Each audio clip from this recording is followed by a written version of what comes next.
Hello, this is Peter Sullivan, and welcome to this video. In this video, we're going to discuss the charter of RFC2350. Now, this video is the second in a series of videos on using RFC2350 to document your computer security incident response team. If you haven't seen the first video, I would suggest that you go and start with video 1 and then come back to this. If you have seen the first video, great. Then let's begin. Here is our agenda for this video. We'll quickly review what we did in video 1 in order to bring it into context with respect to the RFC2350 CSIRT template. And then we'll discuss what we're going to do in this video, which is going to be discussion of the RFC2350 Charter. So in the first video, we introduced the outline for CSIRT template, part of RFC2350. In fact, it's Appendix D of RFC2350. And we pointed to, we didn't spend a lot of time, but we pointed to the first two sections of the CSIRT template in Appendix D, document information and contact information. These two sections were very simple. Each of these sections is particular to a given CSIRT, so it's up to you to document or to provide the documentation for each of these two sections. Again, it's pretty straightforward. In this video, we're going to discuss Section 3 of Appendix D, which is the charter of RFC2350, or the charter of the CSIRT template contained within RFC2350. And the four parts of the charter in Section 3 is simply the mission statement, the CSIRT mission statement, the CSIRT constituency, sponsorship and or affiliation, and authority. So a mission statement.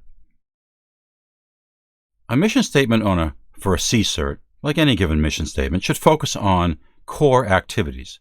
So the mission statement for your CSIRT should focus on CSIRT core activities. Now, in the previous video, we pointed out the definition of a CSIRT that RFC2350 gave us, and I've reproduced that definition here. And the reason I've done that is that the mission and the definition of a CSIRT are related. Now, the mission and the definition of a CSIRT are related. In fact, your mission statement could spring from the definition that we have here. Certainly, your mission statement and this definition statement should support each other. Let's take a look at what I mean. Your CSIRT mission statement should focus on roles, goals, objectives, and the priorities of your CSIRT. And the reason we want to focus on these things is we want to help set expectations. After all, RFC2350 is all about setting expectations for computer security incident response. So we want to set expectations with our constituency about what it is that we're going to do. And it also may help us set some boundaries with respect to this is what we're going to do and we're not going to do other things. So this can help. A clear definition of a CSIRT mission can help describe what you do and, at least by inference, what you don't do. Now, your mission statement must have management support, of course, and your mission statement must be communicated. Mission statement is not very useful if it hasn't been communicated amongst your constituency. Here's an example mission statement for what I call the fictitious XYZ CSIRT. And this mission statement, I think, hits a lot of good points here. And you're welcome to use this as a template for your mission statement if you wish.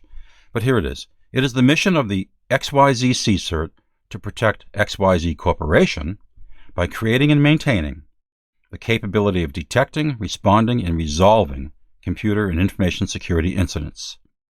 Now, this is one sentence, and it's less than 30 words, but there's a lot of stuff in here.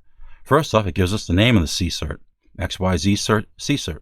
And it also tells us who the constituency is, XYZ Corporation. And what are we going to do for XYZ Corporation? Well, we're going to create and maintain the capability of being able to detect, respond, and resolve computer and information security incidents.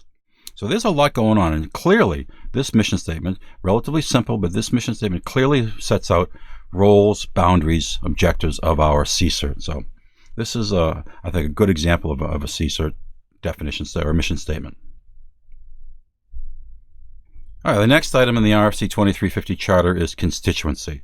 And the CSIRT constituency is just quite simply its customer base.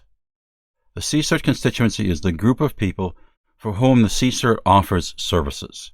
And as we'll discuss in the services section, but we alluded to in the first video, the first service that you have to provide, the only service you have to provide, is an incident response service. So your constituency is the group of people, the group of organizations, what have you, that you offer your incident response and other services perhaps too. Your constituency is often unique to you as well, okay, and it's frequently your parent organization. If you're an internal or an organizational CSIRT, your CSIRT is going to be most likely your parent organization. And I say this makes the CSIRT unique to you because I'm assuming that there are no two CSIRTs that have the same constituency. So that's why I say it's often unique to you. And for an internal CSIRT, it's going to be more than likely your parent organization. The next part of RFC 2350 Section 3 Charter talks about sponsorship and affiliation. Okay, now this is a section actually that I see a lot of organizational or internal CSIRTs, they just leave out because the sponsorship in that case is oftentimes the same as the CSIRT constituency. And if that's the case, I see organizations who are filling out this template for CSIRTs, I just leave this section out. Okay, I see that a lot. It's been covered with respect to the description of the CSIRT and the mission of the CSIRT. Okay, so of course the definition of the CSIRT constituency. However, declaring a sponsorship or affiliation is useful when a CSIRT, its sponsor, and constituency are different organizations. Okay, and that's let me explain. For instance, the first incident response team in the world is CERT-CC, and CERT-CC is part of the Software Engineering Institute at Carnegie Mellon University. Now, its sponsor, at least initially, was the Defense Advanced Research Projects Agency. In fact, even today, the Software Engineering Institute is a federally funded research and development center, so we can say that its sponsor, people that pay the bills essentially, is the United States federal government. We may be able to get more specific than that, but certainly we can at least say the sponsor for CERT-CC is the United States federal government. And the constituency for CERT-CC is really the internet community as a whole. So in this case, the CSIRT, in this case CERT-CC, its sponsor and its constituency are different organizations. There may be some overlap in there, of course, but they're different organizations. Certainly, CERT-CC is not an organizational CSIRT for really anybody. So it would be useful then to talk about sponsorship and affiliation.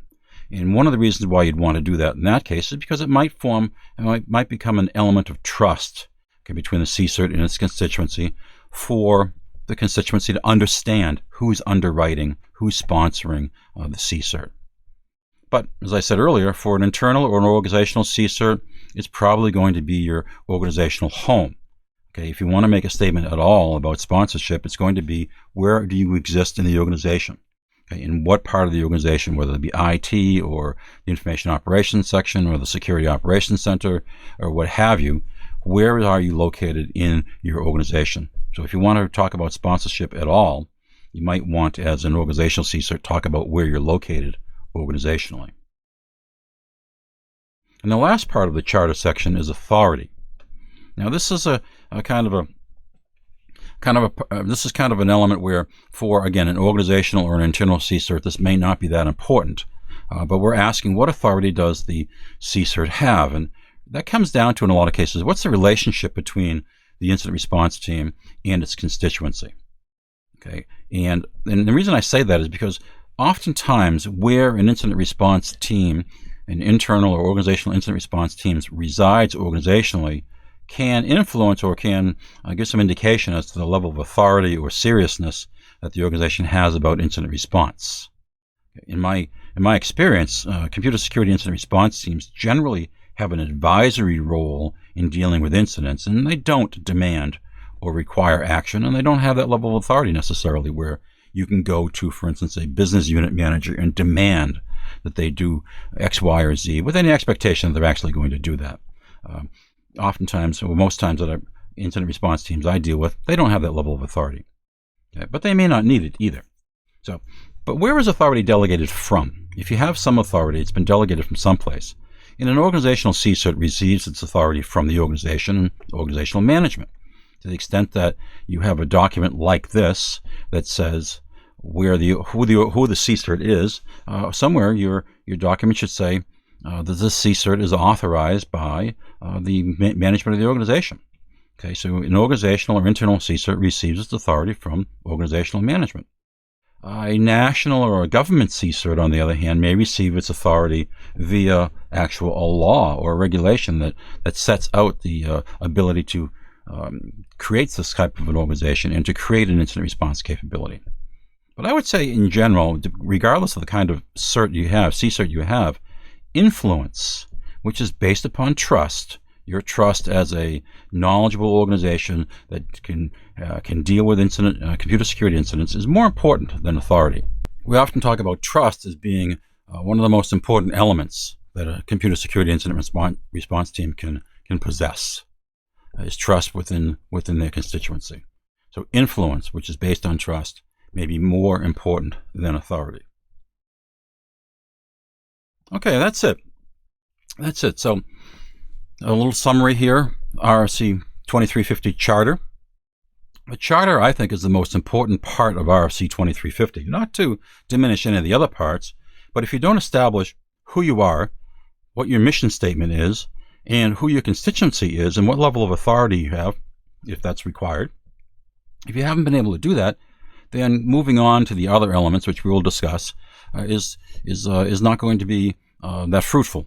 So I believe that your charter of, again, mission, constituency, responsibility, affiliation, and authority is the most important part of a document you're creating for your CSIRT under RFC 2350. And it uniquely describes your CSIRT in the charter. Again, mission is role, goals, objectives, and priorities of the CSIRT, and your constituency is your customer base. The other two elements, I didn't put them here, sponsorship and authority. The other two elements are, I believe, less important for many CSIRTs, particularly organizational CSIRTs, to have to handle as part of their RFC 2350 document. All right, looking ahead to the next video, we're going to take a look at RFC 2350 Section 4, all right, which is entitled Policies, and we'll deal with the types of incidents and level of support, and then cooperation, interaction, and disclosure, and communications and authentication. So I appreciate you taking a look at this video about RFC 2350 Section 3 Charter, and I'll see you in the next video. Thanks.